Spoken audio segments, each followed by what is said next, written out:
तो हेलो बच्चों, आज हम लोग पढ़ेंगे घातांक। हिंदी में इसके बारे में अच्छे से पढ़ेंगे। सबसे पहले देखते हैं कि घातांक होता क्या है। घातांक एक गणितीय संक्रिया है जो किसी संख्या को बार बार स्वयं से गुना करने की प्रक्रिया को संक्षिप्त रूप में दर्शाती है, इसे घात या पावर कहा जाता है। जैसे कि मान लीजिए 10 गुना 10। अब ये बार बार एक ही संख्या को खुद से गुना होना पड़ रहा है, तो उसको हम लोग सिंपल उससे लिख सकते हैं ना, 10⁻2 इसको। यही है घातांक। अब ये घातांक के मूल तत्व। घातांक के मूल तत्व क्या सब होते हैं? घातांक के दो मूल तत्व होते हैं, पहला आधार, दूसरा power. Base and exponent is, देखिए आधार और घातांक, ये दोनों जो होता है वो सिंपली क्या होता है वो देखिए 2⁵ है। अब यहाँ ये दो जो है नीचे में जो होगा वो क्या होगा?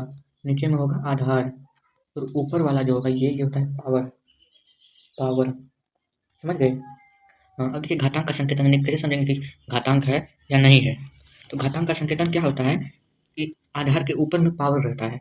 आधार के ऊपर क्या रहता है? पावर रहता है। जैसे यहाँ 10⁻2 देंगे तो ये क्या है? आधार है ना, इसके ऊपर पावर है। पावर चाहे जो भी हो लेकिन पावर होना चाहिए तभी वो घातांक होगा। जैसे उदाहरण में भी यहाँ पे देख सकते हैं 2 की घात कितने हैं? 3। अब घातांक का नियम होता है ना, उसी में से पहला नियम है घातांक का गुणनफल नियम। ये गुणनफल नियम होता है क्या?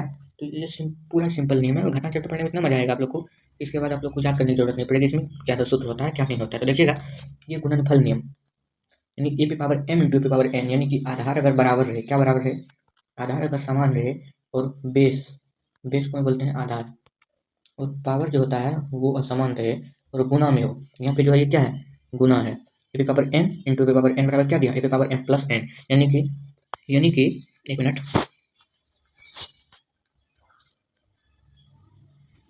यानी कि देखिए 2⁻4 × 2⁻3 बराबर क्या होगा? तो देखिए यहाँ पे देख लीजिए आधार दोनों का सेम है और पावर जो है 1 पे 4 1 पे 3 है। पावर अलग है लेकिन है गुना पावर में। गुना में है तो क्या होगा? पावर का पावर वही रहेगा 2 और ये 4 + 3 तो क्या हो जाएगा? 2⁻7। यही है घातांक का पहला नियम, घातांक का गुणनफल नियम। घातांक का कौन सा नियम? गुणनफल नियम। तो देखते हैं अगला सब क्या है। अगला है घातांक का भागफल नियम यानी भाग वाला नियम। इसमें कि a⁻m × a⁻n = a⁻n उसी तरीके का है। यहाँ पे देखिए 2⁻5 भाग 2⁻2, दोनों का आधार बराबर है लेकिन पावर जो है वो अलग अलग है। तो क्या होगा? 2⁻5 - 2 यानी कि 2⁻3 सॉरी यहाँ पे गलत लिखा हुआ, चलेगा 2⁻3 आंसर हो जाएगा। यानी गुना में रहेगा तो जुटेगा, भागा में रहेगा तो घटेगा। अब देखिए घातांक का शक्ति नियम यानी कि पावर के ऊपर पावर। जैसे 2⁻4 तो क्या होता है इसमें कि 4 × 3 4 × 12 तो क्या हो जाएगा? 2⁻12 आंसर। यहाँ पे देख लीजिए वही दिया हुआ है। अब देखते हैं ऋणात्मक घातांक।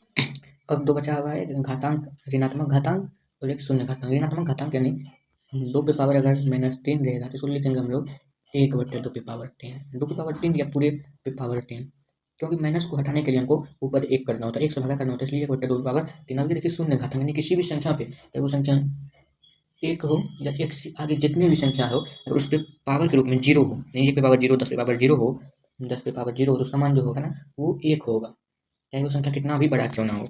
और अब हम लोग इसी चैप्टर को अगले लेक्चर वीडियो में देखेंगे और पूरा चैप्टर को समझ जाएंगे, आसानी से समझेंगे इस चैप्टर को। चैप्टर में कोई बड़ी बात नहीं है समझना, बस इस बात को आप लोग को इतने नियमों को ध्यान में रखना है और आगे बढ़ते रहना है। यहाँ देख लीजिए ये जो था मिस्टीरियस है, तो जब 0 पे पावर 0 होता है ना तो वो जो होता है वो क्या होगा? इन्फिनिटिव हो जाएगा। अरे यार इन्फिनिटिव का तो गलत हो गया ये सिंबल, 1 मिनट हो जाएगा, सिंबल लेने में गलती हो गया। इन्फिनिटिव का सिंबल ऐसा नहीं होता है, ये तो एंड हो गया। इन्फिनिटिव का सिंबल दे रहे हैं ऐसे, हाँ ये हुआ इन्फिनिटिव का सिंबल। और 1 पे पावर जब 0 रहता है तो 1 कैसे होगा, इस बात को भी हम लोग अगले वीडियो में प्रूव करके दिखाएंगे। आज के लिए बस इतना ही, मिलते हैं अगले वीडियो में। जय हिंद, जय भारत।